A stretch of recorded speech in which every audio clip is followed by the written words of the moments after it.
সত্যি কথা বলতে বাড়ির বউরার ধোয়া কাচা রান্নাবাড়ি ছাড়াও কিন্তু অনেক ধরনের কাজের সাথে যুক্ত থাকে তারা। সকালবেলা ঘুম থেকে উঠে বাসি কাজকর্মগুলো সেরে নিয়ে এদিকে দেখো বাসি বিছানাটাও ঝটপট করে সুন্দরভাবে সাজিয়ে নিলাম। এদিকে দেখো একটুখানি গরম, গরম চা সাথে হলো মুড়ি দিয়ে খেয়ে নিলাম। এদিকে যেহেতু আমার মেয়ে যাবে হলো স্কুলে তাড়াতাড়ি করে এদিকে ভাতটা চাপিয়ে দিলাম, চালটাও ধুয়ে বসিয়ে দিলাম।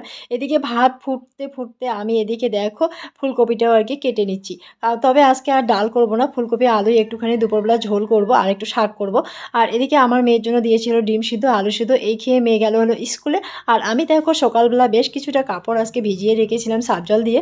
সেগুলো দেখো ধোয়া কাচা করে এদিকে আমি শুকোতে দিচ্ছি। তবে এখন তো মোটামুটি বেশ রৌদ্র পড়ছে। তবে কালকে না খুব একটু আরকি কুয়াশা, কুয়াশা ভাব ছিল। তো চলো বুঝতেই পারো বাড়ির বউরা কিন্তু টুকটুক করে অনেক ধরনের কাজই করে, যেগুলো আরকি বাড়ির লোকেদের চোখের মধ্যে পড়ে না। তো যাই হোক এদিকে দেখো ফুলকপি আলুর ঝোলটা করে নিলাম, সাথে ধনেপাতাটাও একটু কেটে দিলাম। এদিকে শাকটাও হয়ে গেছে। চলো তরকারিটা নামিয়ে নিয়ে খাওয়া-দাওয়াটা কমপ্লিট করে নিব।